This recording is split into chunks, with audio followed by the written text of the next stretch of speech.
Come, let us worship and bow down. Let us kneel before the Lord our Maker.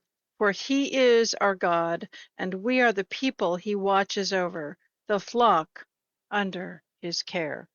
Truly, Jesus is our good shepherd. Listen in as we unpack this through a worship song. Welcome to the Daily Audio Torah. Today is April 26th. Now let's continue our journey reading through the entire Bible in 1 year. This week we are reading from the New Living Translation for the Old Testament and for the New Testament.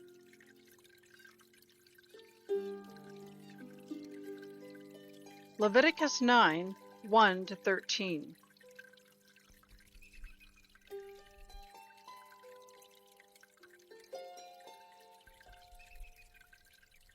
After the ordination ceremony on the 8th day, Moses called together Aaron and his sons and the elders of Israel. He said to Aaron, "Take a young bull for a sin offering and a ram for a burnt offering, both without defects, and present them to the Lord.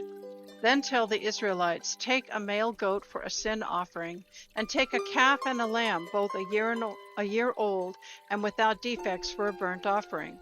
Also take a bull and a ram for a peace offering, and flour moistened with olive oil for a grain offering. Present all these offerings to the Lord, because the Lord will appear to you today." So the people presented all these things at the entrance of the tabernacle, just as Moses had commanded. Then the whole community came forward and stood before the Lord. And Moses said, "This is what the Lord has commanded you to do, so that the glory of the Lord may appear to you." Then Moses said to Aaron, "Come to the altar and sacrifice your sin offering and your burnt offering to purify yourself and the people. Then present the offerings of the people to purify them, making them right with the Lord, just as he has commanded." So Aaron went to the altar and slaughtered the calf as a sin offering for himself. His sons brought him the blood, and he dipped his finger in it and put it on the horns of the altar. He poured out the rest of the blood at the base of the altar. Then he burned on the altar the fat, the kidneys, and the long lobe of the liver from the sin offering, just as the Lord had commanded Moses. The meat and the hide, however, he burned outside the camp. Next, Aaron slaughtered the animal for the burnt offering. His sons brought him the blood, and he splattered it against all sides of the altar. Then they handed him each piece of the burnt offering,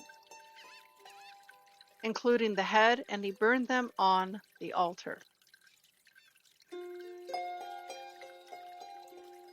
Judges 6, 1-40.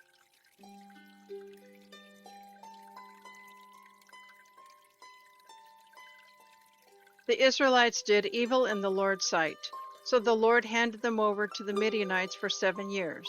The Midianites were so cruel that the Israelites made hiding places for themselves in the mountains, caves, and strongholds.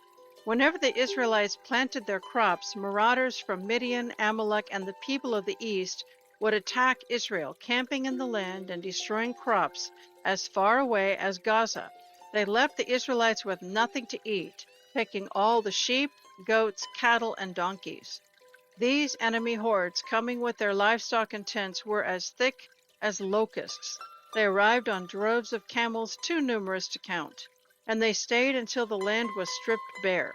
So Israel was reduced to starvation by the Midianites. Then the Israelites cried out to the Lord for help.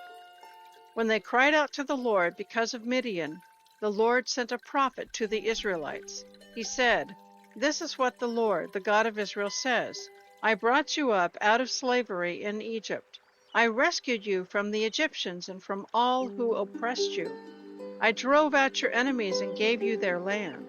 I told you, I am the Lord your God. You must not worship the gods of the Amorites in whose land you now live. But you have not listened to me." Then the angel of the Lord came and sat beneath the great tree at Ophrah, which belonged to Joash of the clan of Abiezer. Gideon, son of Joash, was threshing wheat at the bottom of a winepress to hide the grain from the Midianites. The angel of the Lord appeared to him and said, "Mighty hero, the Lord is with you." "Sir," Gideon replied, "if the Lord is with us, why has all this happened to us?" And where are all the miracles our ancestors told us about? Didn't they say the Lord brought us up out of Egypt? But now the Lord has abandoned us and handed us over to the Midianites." Then the Lord turned to him and said, "Go with the strength you have and rescue Israel from the Midianites. I am sending you." "But Lord," Gideon replied, "how can I rescue Israel? My clan is the weakest in the whole tribe of Manasseh, and I am the least in my entire family." The Lord said to him, "I will be with you, and you will destroy the Midianites as if you were fighting against one man." Gideon replied, "If you are truly going to help me, show me a sign to prove that it is really the Lord speaking to me. Don't go away until I come back and bring my offering to you." He answered, "I will stay here until you return." Gideon hurried home. He cooked a young goat, and with a basket of flour he baked some bread without yeast. Then, carrying the meat in a basket and the broth in a pot, he brought them out and presented them to the angel who was under the great tree.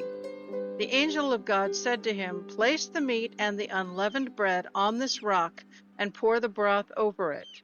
And Gideon did as he was told.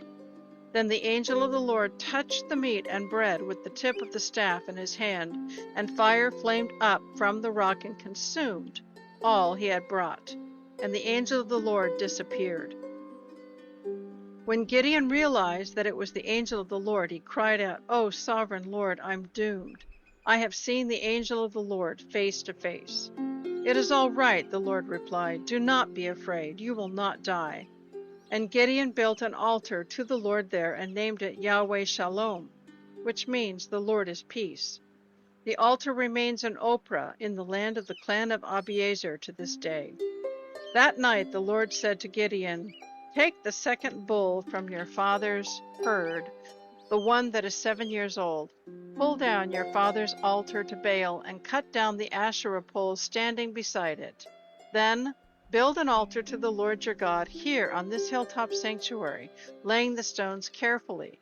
Sacrifice the bull as a burnt offering on the altar, using as fuel the wood of the Asherah pole that you cut down." So Gideon took 10 of his servants and did as the Lord had commanded. But he did it at night because he was afraid of the other members of his father's household and the people of the town. Early the next morning, as the people of the town began to stir, someone discovered that the altar of Baal had been broken down and that the Asherah pole beside it had been cut down. In their place a new altar had been built, and on it were the remains of the bull that had been sacrificed. The people said to each other, "Who did this?" And after asking around and making a careful search, they learned that it was Gideon, the son of Joash. "Bring out your son," the men of the town demanded of Joash. "He must die for destroying the altar of Baal and for cutting down the Asherah pole." Then Joash shouted to the mob that confronted him, "Why are you defending Baal? Will you argue his case? Whoever pleads his case will be put to death by morning. If Baal truly is a god, let him defend himself and destroy the one who broke down his altar." From then on, Gideon was called Jerubbaal, which means "let Baal defend himself," because he broke down Baal's altar. Soon afterward, the armies of Midian, Amalek, and the people of the east formed an alliance against Israel and crossed the Jordan, camping in the valley of Jezreel. Then the Spirit of the Lord clothed Gideon with power. He blew a ram's horn as a call to arms, and the men of the clan of Abiezer came to him. He also sent messengers throughout Manasseh, Asher, Zebulun, and Naphtali, summoning their warriors, and all of them responded. Then Gideon said to God, "If you are truly going to use me to rescue Israel as you promised, prove it to me in this way. I will put a wool fleece on the threshing floor tonight. If the fleece is wet with dew in the morning, but the ground is dry, then I will know that you are going to help me rescue Israel as you promised." And that is just what happened. When Gideon got up early the next morning, he squeezed the fleece and wrung out a whole bowlful of water. Then Gideon said to God, "Please don't be angry with me, but let me make one more request. Let me use the fleece for one more test. This time, let the fleece remain dry, while the ground around it is wet with dew." So that night God did as Gideon asked. The fleece was dry in the morning, but the ground was covered with dew. Luke 22:54-23:12. So they arrested him and led him to the high priest's home, and Peter followed at a distance. The guards lit a fire in the middle of the courtyard and sat around it, and Peter joined them there. A servant girl noticed him in the firelight and began staring at him. Finally, she said, "This man was one of Jesus' followers." But Peter denied it. "Woman," he said, "I don't even know him." After a while, someone else looked at him and said, "You must be one of them." "No, man, I'm not," Peter retorted. About an hour later, someone else insisted, "This must be one of them because he is a Galilean too." But Peter said, "Man, I don't know what you are talking about." And immediately, while he was still speaking, the rooster crowed. At that moment, the Lord turned and looked at Peter. Suddenly, the Lord's words flashed through Peter's mind. "Before the rooster crows tomorrow morning, you will deny 3 times that you even know me." And Peter left the courtyard, weeping bitterly. The guards in charge of Jesus began mocking and beating him. They blindfolded him and said, "Prophesy to us, who hit you that time?" And they hurled all sorts of terrible insults at him. At daybreak, all the elders of the people assembled, including the leading priests and the teachers of religious law. Jesus was led before this high council, and they said, "Tell us, are you the Messiah?" But he replied, "If I tell you, you won't believe me, and if I ask you a question, you won't answer. But from now on, the Son of Man will be seated in the place of power at God's right hand." They all shouted, "So, are you claiming to be the Son of God?" And he replied, "You say that I am." "Why do we need other witnesses?" they said. "We ourselves heard him say it." Then the entire council took Jesus to Pilate, the Roman governor. They began to state their case. "This man has been leading our people astray by telling them not to pay their taxes to the Roman government and by claiming he is the Messiah, a king." So Pilate asked him, "Are you the king of the Jews?" Jesus replied, "You have said it." Pilate turned to the leading priests and to the crowds and said, "I find nothing wrong with this man." Then they became insistent. "But he is causing riots by his teaching wherever he goes, all over Judea, from Galilee to Jerusalem." "Oh, is he a Galilean?" Pilate asked. When they said that he was, Pilate sent him to Herod Antipas, because Galilee was under Herod's jurisdiction, and Herod happened to be in Jerusalem at the time. Herod was delighted at the opportunity to see Jesus because he had heard about him and had been hoping for a long time to see him perform a miracle. He asked Jesus question after question, but Jesus refused to answer.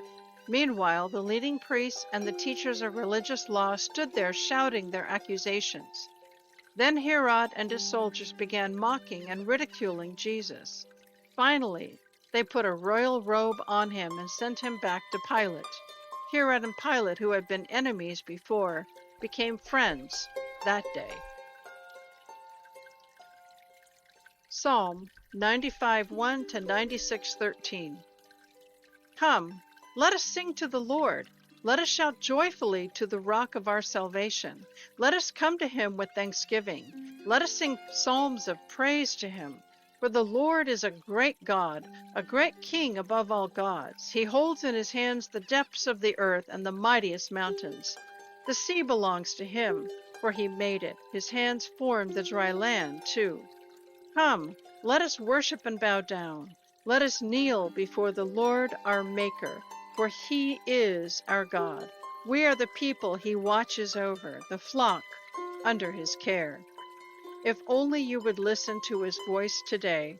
The Lord says, "Don't harden your hearts as Israel did at Meribah, as they did at Massah in the wilderness. For there your ancestors tested and tried my patience, even though they saw everything I did. For 40 years I was angry with them, and I said, 'They are a people whose hearts turn away from me. They refuse to do what I tell them.' So in my anger I took an oath. They will never enter my place of rest. Sing a new song to the Lord. Let the whole earth sing to the Lord. Sing to the Lord, praise his name. Each day proclaim the good news that he saves. Publish his glorious deeds among the nations. Tell everyone about the amazing things he does. Great is the Lord. He is most worthy of praise. He is to be feared above all gods. The gods of other nations are mere idols, but the Lord made the heavens. Honor and majesty surround him. Strength and beauty fill his sanctuary. O nations of the world, recognize the Lord. Recognize that the Lord is glorious and strong. Give to the Lord the glory he deserves. Bring your offering and come into his courts. Worship the Lord in all his holy splendor. Let all the earth tremble before him. Tell all the nations the Lord reigns. The world stands firm and cannot be shaken. He will judge all peoples fairly. Let the heavens be glad and the earth rejoice. Let the sea and everything in it shout his praise. Let the fields and their crops burst out with joy. Let the trees of the forest sing for joy before the Lord, for he is coming. He is coming to judge the earth. He will judge the world with justice and the nations with his truth. Proverbs 14:5 and 6. An honest witness does not lie. A false witness breathes lies. A mocker seeks wisdom and never finds it, but knowledge comes easily to those with understanding. Yevrekka Adonai Vish Mereka Yair Adonai Panavilaka Vikuneka Isa Adonai Panav Ileka Vayaseh Leka Leka Shalom.